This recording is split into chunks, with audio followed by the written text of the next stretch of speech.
but I do think I would agree with you, Cap, that that bond between a man and woman could be something that is very, very special, Yeah. and it could open up a lot of different doors, a lot of different things for Yeah. for And human yeah, connectivity. and for me, bro, I look back at my past, which sometimes isn't good, but to grow, right? And I think, to be honest, I really do wish I was a virgin, bro. I really do, because I I do want to too, know bro. what the I really feeling. do. I want to know what the feeling of sex was. I want to know what the feeling you know what I'm saying? Of that. Yeah, So, yeah. I mean, there's a special thing with people that can hold their virginity up until the point of finding that special person that they can marry.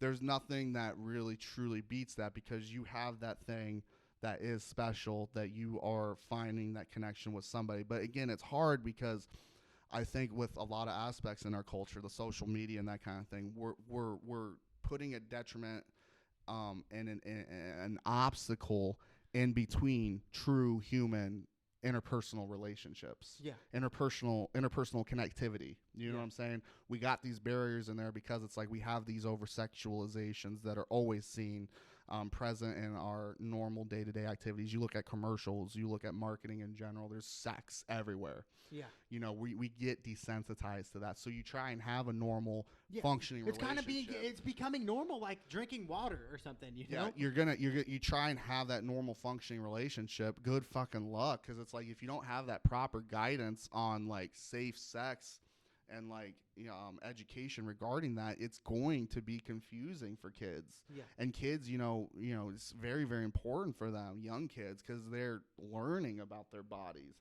and not only are they learning about their bodies, they're getting curious about other people's bodies. Yeah. That's a very important thing. Like giving into the flesh. And for some reason, our society is so taboo on talking about this, though. I don't know really why, because sexual encounters is a very, very important thing for people. So if you got a kid that's coming up to you and talking to you about this, whether it's regarding homosexuality or heterosexuality, it's important to have the conversation and support your child in their feelings. You don't want them to feel bad about the feelings that they're feeling, even if you don't agree with it. And I guess I'm talking more so from a parenting standpoint, though, because that's something I teach my parents that are on my caseload, is like, you have to be empathetic. Or if you don't have that empathy, you're going to cause trauma. You're going to cause a lot of detriment to your child's psychosocial construct. For sure, bro. And I think you're right. It definitely needs to be talked about, and to definitely the younger group too, and also to people in their 20s too, bro. Like,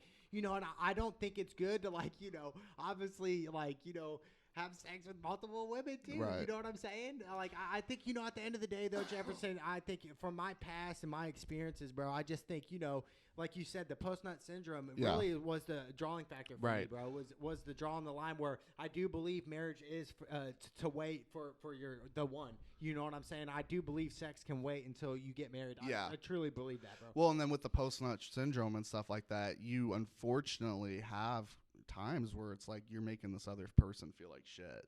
And so it's like, do you want to keep repeating that cycle to try and give yourself some kind of self-sufficiency, some kind of self-fulfillment? Is it worth doing that to another human being, I guess? And for some people, yeah.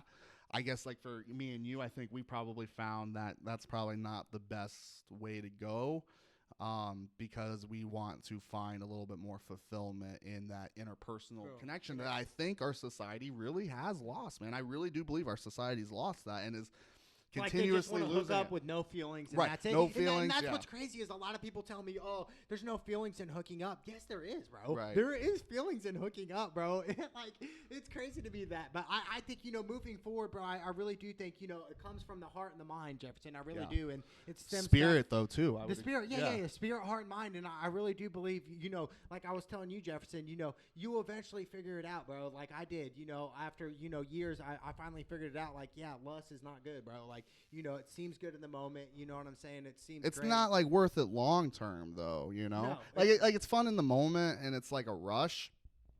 But that long-term self-fulfillment, are you gaining that for yourself? And maybe for some people that could be a thing, but I guess for me, I don't want that. I want to find that, like, that person where it's like I'm sharing something good with you spiritually, knowledge, talking about knowledge, we can have like intellectual conversations. For sure. I'm not talking to some dumb person, you know what I'm saying? Yeah, 100%, Jefferson. I feel you on that. You got to have that because, again, our society's losing that. You got to have that ability to have conversations because you don't want to just be glued into your phone all day. Yeah, and I think that's kind of like where we're going, though. You know what I'm saying? Like, people are attached to their phones. Think about the effects it has on your chemistry, the lack of melatonin. You get that blue light. It's suppressing your melatonin. People don't sleep well. You're not getting that full REM sleep. Think about that. People don't get that.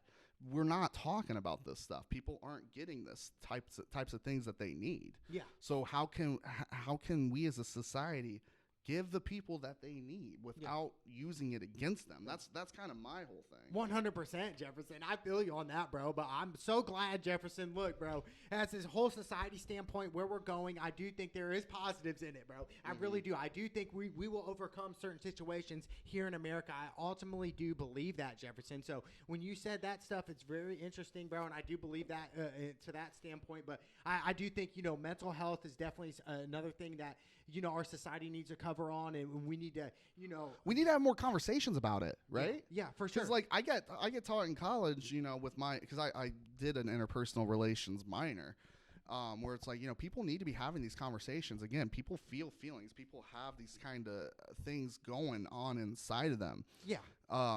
It really, really can bottle up into something that's going to be detrimental for yourself.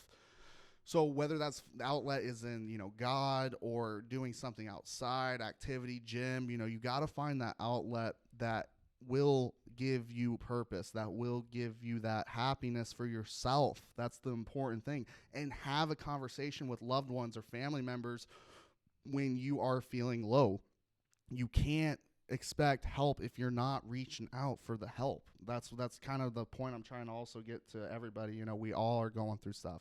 Yeah. So reach out to loved ones, reach out to people that will reciprocate those feelings that you're feeling back to you. That's not just going to make it one-sided either. Yeah, for sure, Jefferson. That is perfect, bro. And that's exactly what I would say with the mental health issues and like people who are suicidal is to go to somebody you love, somebody you can trust, and really just tell your whole story to them. Tell your feelings. It needs to be reciprocated, and if it's not reciprocated, then it's a one-sided thing, and it's a selfishness aspect. That's not somebody being friendly to you. That's not being a friend.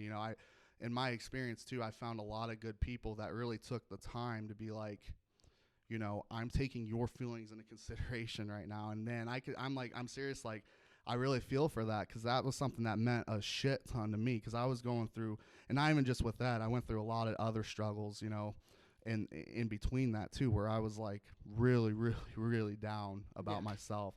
But I found certain people, being, just kind of radiating that positivity, radiating the uniqueness of my individual self. I found good people that really, really cared and really wanted to help me see me be the best version of myself that I could possibly be, like I tried for other people, So when you can find somebody that reciprocates that, you got to really hold on to those people and realize that those are the people that have your best interest in mind, that want to see you succeed, and you give that back to them. Make sure you're not being selfish yourself. Yeah. Because it's easy. It's easy to get consumed in yourself. You know what I'm saying? Yeah, for sure. And maybe be overconfident. Overconfident, cocky, stuff like that. Happy medium is important. Yeah, for sure, Jefferson. Absolutely, bro. 100%, bro. You got to find that happy medium. You can't, like I said, there's